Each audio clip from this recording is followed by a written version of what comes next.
Hello friends, welcome to commerce warriors. आज हम लोग जो है संगठन के प्रकार के बारे में पढ़ने वाले हैं और उन दोनों में वाकई में अंतर क्या होते हैं। जो है अंतर के साथ साथ हम ये भी समझेंगे कि उनके लक्षण क्या होते हैं, उनके लाभ क्या होते हैं और उनकी हानियां क्या होती हैं। तो हम लोग तीन टॉपिक बेसिकली पकड़ेंगे, एक लक्षण, दूसरा लाभ, तीसरा हानि। तो यहाँ पर सबसे पहले जो सवाल उठता है कि संगठन, तो संगठन जो है बेसिकली दो प्रकार के होते हैं। एक जो है औपचारिक संगठन, एक क्या होता है औपचारिक संगठन, और एक होता है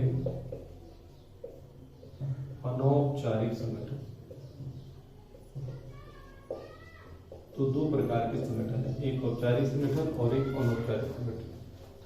देखिए, औपचारिक संगठन यानी ऑफिशियल ऑर्गेनाइजेशन, एक अनऑफिशियल ऑर्गेनाइजेशन। इसको बोलूँ तो फॉर्मल ऑर्गेनाइजेशन, इनफॉर्मल ऑर्गेनाइजेशन। तो देखिए यहाँ पर हमारे पास जो है इसको हम क्या कहेंगे, यह प्रबंधकीय आवश्यकताओं की पूर्ति के लिए, यह प्रबंधकीय आवश्यकताओं की पूर्ति के लिए, यानी जो भी प्रबंध की आवश्यकताएं होती हैं उसको फुलफिल करने के लिए, पूर्ति के लिए जानबूझकर का मतलब यहाँ पर ये हुआ कि हम खुद ही ये चाहते हैं कि इस प्रकार का एक संगठन होना चाहिए, तो जानबूझकर तैयार किया गया संगठन होता है। ठीक है, यानी यह प्रबंध की आवश्यकताओं, यानी जो भी प्रबंध मैनेजमेंट किस प्रकार से करना है बिजनेस का, उसकी आवश्यकताओं की पूर्ति के लिए, फुलफिल करने के लिए ये जानबूझकर, यानी खुद ही हम चाहते हैं कि इस प्रकार का एक संगठन हमारा होना चाहिए। जैसे पीछे भी मैंने पढ़ाया था कि संगठन का महत्व क्या है, संगठन की विशेषताएं क्या है। दूसरी तरफ अगर हम देखें कि अनौपचारिक संगठन क्या है, तो यह सामाजिक आवश्यकताओं, यह सामाजिक आवश्यकताओं की पूर्ति के लिए, यह सामाजिक आवश्यकताओं की पूर्ति के लिए स्वतः स्थापित संगठन होता है। यानी यहाँ पर इसको आप जो है जानबूझकर नहीं बनाते हैं, अपने आप ही बन जाता है। स्वतः मतलब अपने आप ही जो है यह संगठन बनता है। तो ये क्या करता है, सामाजिक आवश्यकताओं की पूर्ति करता है। देखो, एक बिजनेस है, उसमें बहुत सारे लोग, बहुत सारे इंडिविजुअल्स रह रहे हैं, काम करते हैं। तो पॉइंट यहाँ पर ये कि उनके बीच में कुछ ना कुछ इनफॉर्मल रिलेशंस बनते हैं। ठीक है, कि भाई तू मेरे गाँव का है तो ठीक है, तू मेरे जिले का है, तू मेरे राज्य का है। इस प्रकार का जो है कहने की अपनेपन जो है पनपना शुरू हो जाता है, या आपकी फीलिंग्स, आपके विचार एक जैसे मिल जाते हैं, चाहे वो धर्म के बेसिस पर हो, चाहे वो जाति के बेसिस पर हो, चाहे वो इलाके के बेसिस पर हो, इसके कोई नियम नहीं है। तो यहाँ पर जो है यह सामाजिक आवश्यकताओं की क्या करता है, पूर्ति करता है। क्योंकि एक इंसान जो है वहां पर सिर्फ और सिर्फ जो है प्रबंध की आवश्यकताओं की पूर्ति तो करता ही करता है, लेकिन साथ ही साथ चाहता है कि वो सामाजिक आवश्यकताओं की पूर्ति भी करे। ठीक है, तो स्वतः स्थापित संगठन होता है। यहाँ पर इंपॉर्टेंट क्या है, इसका संगठन चार्ट या संगठन पुस्तिका में कोई जगह नहीं होता, कोई जगह नहीं दिया जाता है, या जगह नहीं होता है। तो यहाँ पर क्या हुआ कि इसका संगठन चार्ट, देखो संगठन चार्ट पहले समझना है कि संगठन चार्ट क्या है, वो हम समझते हैं। जैसे कोई भी संगठन में कोई कर्मचारी काम कर रहा है, तो उसको ये पता है कि मेरा अधिकारी कौन है, मेरा अधीनस्थ कौन है, मेरे ऊपर कौन है, मेरे नीचे कौन है। तो ये मेरा संगठन चार्ट हुआ, जिसमें जो है आगे की क्लास में आपको समझाऊंगा कि जिस प्रकार से संगठन ढांचे में हम ये समझेंगे, अगली वीडियोज में आपको सिखाएंगे। तो यहाँ पर जो है संगठन चार्ट क्या है कि आपके ऊपर कौन होगा और आपके नीचे कौन होगा, उसके नीचे कौन होगा, उसके नीचे कौन होगा। तो यहाँ पर इस प्रकार के जो संगठन चार्ट है। लेकिन यहाँ पर औपचारिक संगठन में इस प्रकार का कोई होता नहीं है, इसलिए संगठन चार्ट में इसको जगह दिया नहीं जाता। अब हमारा संगठन पुस्तिका क्या है? संगठन पुस्तिका जब भी बोला जाए तो दो ही बातें याद रखें। कौन सी बातें? संगठन पुस्तिका में दो बातें कौन सी है? एक तो हमारा उत्तरदायित्व, यानी किसी भी कर्मचारी की जिम्मेदारी क्या होगी, उत्तरदायित्व क्या होगा, रिस्पॉन्सिबिलिटी क्या होगी। दूसरी तरफ अधिकार क्या होगा, तो अथॉरिटी, यानी दो चीजें, एक अधिकार और एक जो है उत्तरदायित्व। अधिकार और उत्तरदायित्व का जिसमें विवरण लिखा होता है उसे हम बोलते हैं संगठन पुस्तिका। बहुत क्लियर हो गया होगा। तो यहाँ पर जो है इन दोनों में इस संगठन का कहीं भी मेंशन नहीं होता है, ठीक है।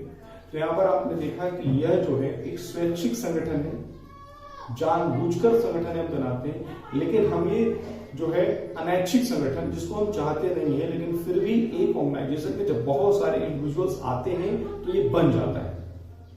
अब मिलते हैं अगली स्लाइड। तो देखिए यहाँ पर जो है अब मैं बात करूंगा लक्षण क्या है, ठीक है। अब यहाँ पर लक्षण क्या है? एक औपचारिक संगठन है एक तरफ, और एक तरफ है अनौपचारिक संगठन। दोनों ही हम एक ही बार में पढ़ लेंगे। तो औपचारिक संगठन में अगर हम फर्स्ट पॉइंट की बात करें तो फर्स्ट पॉइंट क्या हो सकता है? यहां पर जो है, यहां पर ये परिभाषित आपसी संबंध है, परिभाषित आपसी संबंध है। यानी यहाँ पर जो है जो भी कर्मचारी जो एक संस्था में काम कर रहे हैं तो उनके बीच में जो संबंध है वो बहुत ही अच्छी तरीके से डिफाइन किया गया है, परिभाषित कर दिया गया है, ठीक है। लेकिन दूसरी तरफ अगर हम इधर देखें तो ये क्या है? अपरिभाषित आपसी संबंध है, ठीक। देखिए तो अब हमारा जो है दूसरा पॉइंट देखते हैं कि क्या है। यहाँ पर जो है लिखित यानी लिखा हुआ, इन राइटिंग। तो लिखित नियम है, नियम मतलब क्या करना है और क्या नहीं करना है। दूसरी तरफ प्रक्रियाएं भी जो है, यानी किस प्रकार से एक संगठन काम करेगा, किस प्रकार से संदेश वहन करेगा, किस प्रकार से अपने मैसेज को ऊपर भेजेगा या ऊपर से मैसेज लेगा, किस प्रकार से ऑर्डर को मानेगा और किस प्रकार से ऑर्डर देगा। तो ये तमाम तरह की चीजें जो प्रक्रियाएं हैं, किस प्रकार से एक संगठन काम करेगा, तो यहाँ पर प्रोसेस जिसको हम बोलते हैं। तो यहाँ पर नियम और प्रक्रियाएं दोनों ही चीजें लिखित होती हैं, इसमें औपचारिक संगठन। तो मुझे बताने की जरूरत नहीं, यहाँ पर बस लिखूंगा मैं अलिखित, यानी यहाँ पर बेटा लिखा हुआ नहीं होता। तो लिखित नियम एवं प्रक्रिया, ओके। अब हम आगे बढ़ते हैं। थर्ड पॉइंट, यहां पर जो संदेश वाहन यानी कम्युनिकेशन के लिए कौन सी टेक्निक यूज की जाती है? तो यहां पर जो है जब आपने मैनेजमेंट टेक्निक पढ़ा था, जब आपने जो है प्रबंध के सिद्धांत पढ़े थे, तो उसमें आपको बताया गया था हेनरी फ्लोर जो है स्केलर चेन, ठीक है, जिसको हम बोलते हैं सोपान श्रृंखला, सोपान संदेश वाहन श्रृंखला। तो यहां पर जो है इस प्रकार का यूज किया जाता है, इस प्रकार से A B C D E, ठीक है, इधर एफ जी एच आई, ठीक है। तो यहां पर आप देख सकते हैं कि अगर ई को अगर कोई इंफॉर्मेशन देनी है तो डी को देगा, वो ना कि एच को देगा, तो ये गलत है। तो यहां पर क्या हो रहा है कि संदेश वाहन किस प्रकार से किया जा रहा है, आप ये देखिए। तो यहां पर क्या है? सोपान संदेश वाहन श्रृंखला।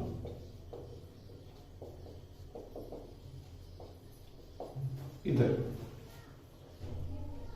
जो है स्वतंत्र संदेश वाहन श्रृंखला। चलिए मैं इसी की बात करता हूं। अगर मान लीजिए ये है तो ये ए है, बी है, सी है, डी है, ये ई है, ठीक है। एफ जी एच और आई, बिल्कुल अगर यहां पर नहीं समझ में आया तो यहां पे आ जाए।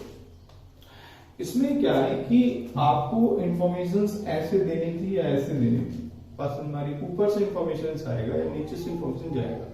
लेकिन इसमें क्या है कि कोई ऐसा नहीं है कि ये डायरेक्टली इससे जाके मिल सकता है। ए डायरेक्टली इससे जाके मिल सकता है, ये ई जो है मान लीजिए एच से जाके मिल रहा है। यहाँ पर कोई भी संदेशांत श्रृंखला जो है फॉर्मुलेटेड नहीं है। जैसे यहाँ पर है कि भाई आपको आई से बात नहीं करना, जब तक नहीं करना जब तक बहुत इमरजेंसी हो जाए। तो यहाँ पर कहीं ना कहीं जो है एक रूल है कि आपको अपने ऊपर वाले से क्या करना है, बात करनी है। लेकिन यहाँ पर कोई रूल नहीं है, किसी से भी आप बात कर सकते हो, ठीक है। आप यहाँ पर जो है स्वतंत्र हो, ठीक है, ओके।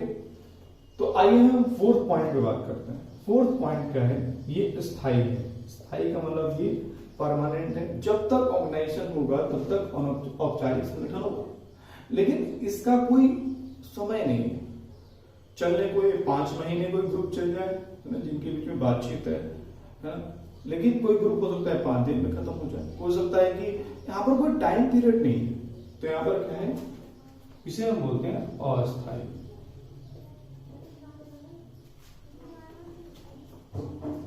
ठीक है, देखिए तो यहाँ पर हमारा जो है फिफ्थ पॉइंट हम बात करेंगे अव्यक्तिगत। अव्यक्तिगत का मतलब क्या होता है, यहाँ पर आप इंसान नहीं हो, आप मशीन हो, है ना। आपको क्या करना है क्या नहीं करना है, आपको एक कमांड ऑर्डर लेना है, ठीक है। इसमें भावना की अनदेखी की जाती है, ठीक है। इसमें आपका कोई सोचना नहीं है कि आपको इससे ऑर्डर लेना है कि नहीं लेना है, आपने डिसाइड करो। आप जिस पद पर हो उस पद पर रहते हुए अगर ऊपर वाले से ऑर्डर लेना है उस अधिकारी से, तो आपको लेना पड़ेगा। आपको यहाँ पर जो है कहीं ना कहीं ये मान लीजिए कि आप अपने मन की नहीं कर सकते कि मैं उसका ऑर्डर नहीं लेना चाहता, आपको लेना ही पड़ेगा। यहाँ पर कहीं ना कहीं एक जबरदस्ती है। लेकिन यहाँ पर जो है व्यक्तिगत है, देखो व्यक्तिगत जब बात आती है तो व्यक्तिगत बहुत बड़ा वर्ड बन जाता है। इसका मतलब क्या होता है कि आपकी सोच है, आप किसको नेता मानते हैं, आपकी सोच है। यहाँ पर जो है जरूरी नहीं है कि आप उसकी बात माने। आप इनफॉर्मल ऑर्गेनाइजेशन में आप जिसको पसंद करते हैं उसकी बात मानेंगे, अन्यथा नहीं मानेंगे। जैसे आज हम बात करें, एक न्यूज चैनल है, तो न्यूज चैनल में आप किस न्यूज को पसंद करते हो, किस न्यूज एंकर को पसंद करते हो, ये आपकी सोच है, ठीक है। तो यहाँ पर हमारा अपनी सोच की चलती है, लेकिन यहाँ पर अपनी सोच की आपकी नहीं चलती है। तो यहाँ पर टोटली 5 पॉइंट था। लक्षण अगर आएगा तो आपको 5 पॉइंट। तो चलिए हम नेक्स्ट पॉइंट पर आते हैं। देखिए बच्चे ध्यान से ध्यान दीजिए। यहाँ पर जो है मैं सबसे पहले लाभ की बात करूंगा, है ना, और यहाँ पे मैं हानि की बात करूंगा कि क्या क्या लाभ है और क्या क्या हानि है। तो देखिए औपचारिक संगठन के भी कुछ लाभ हैं, अनौपचारिक संगठन के भी कुछ लाभ हैं।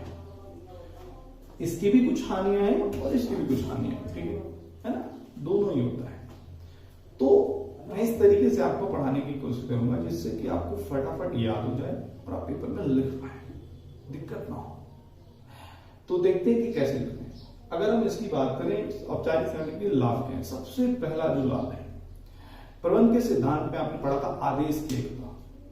यानी आपको किससे ऑर्डर लेना है आपको पता है ना, एक की सुनेगा 1000 की नहीं सुनेंगे। तो वहां पर ये आदेश की एकता संभव था।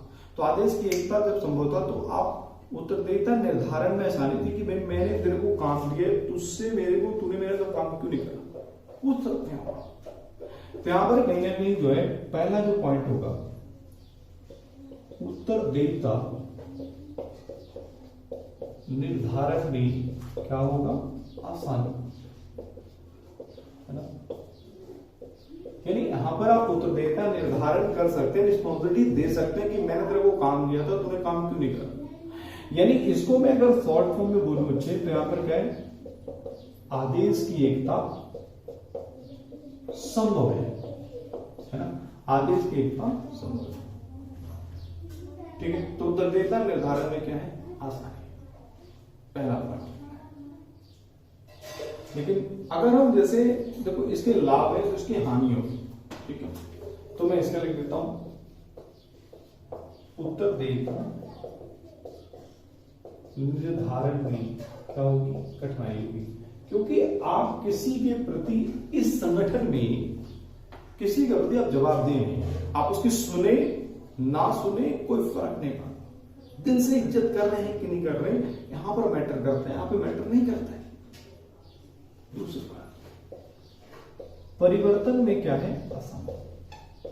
परिवर्तन में आसानी को बोला, अगर किसी भी प्रकार से आपका जो ऑर्गेनाइजेशन है, आपका जो संगठन है, आपके जिस कंपनी में आप काम कर रहे हैं, जिस उद्योग में आप काम कर रहे हैं, वहां पर अगर किसी प्रकार का परिवर्तन है तो आप आसानी से परिवर्तन कर सकते हैं इस संगठन में, लेकिन यहां पर नहीं कर पाएंगे। क्यों नहीं कर पाएंगे?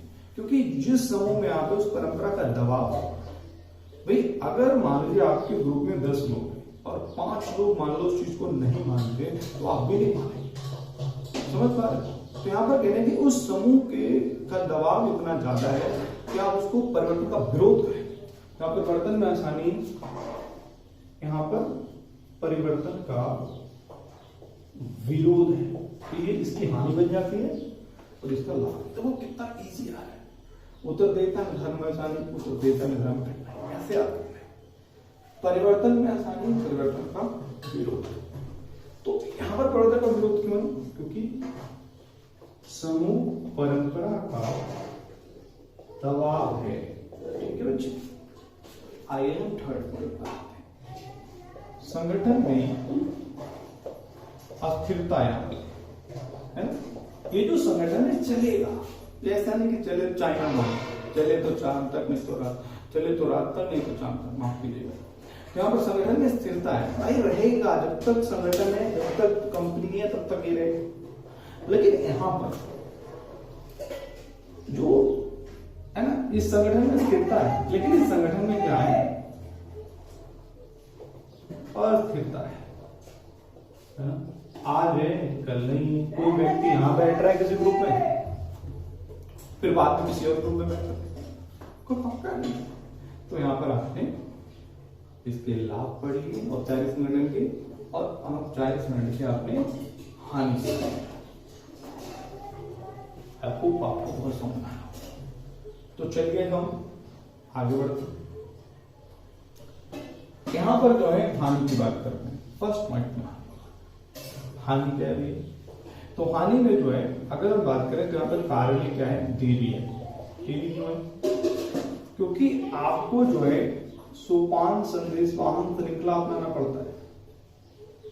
ठीक है, जब आप सोपान संदेश वाहन श्रृंखला को अपना रहे हैं तो एक कहीं ना कहीं आप कम्युनिकेट जल्दी नहीं कर पाए, आप बहुत धीरे धीरे इंफॉर्मेशन को ऊपर भेजेंगे एक सिस्टमेटिक डायरेक्शन में। लेकिन यहां पर ऐसा नहीं है। यहां पर क्या है? कार्य में तेजी। क्यों तेजी है बच्चे? क्योंकि स्वतंत्र संदेश वाहन है ना श्रृंखला है।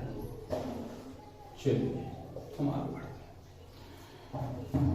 इसके दूसरे पॉइंट पर है ना, दूसरे पॉइंट जो है सामाजिक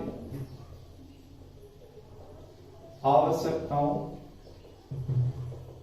की पूर्ति में रुकावटें। ये कहता है भाई बिजनेस हम काम करने हैं, सामाजिक आवश्यकताओं की कोई जगह नहीं, हम तुम मशीन हो, इंसान नहीं हो। लेकिन यहां पर ऐसा नहीं, यहां पर जो है सामाजिक आवश्यकताओं की पूर्ति होती है। तो सामाजिक आवश्यकताओं की पूर्ति में आसानी होती है, रुकावट नहीं होता। ठीक है, ये एक्सप्रेस करता है। थर्ड पॉइंट, संबंधों का यंत्रीकरण होता है। यानी जो भी आपके बीच में संबंध है ना, वो यंत्रीकरण है।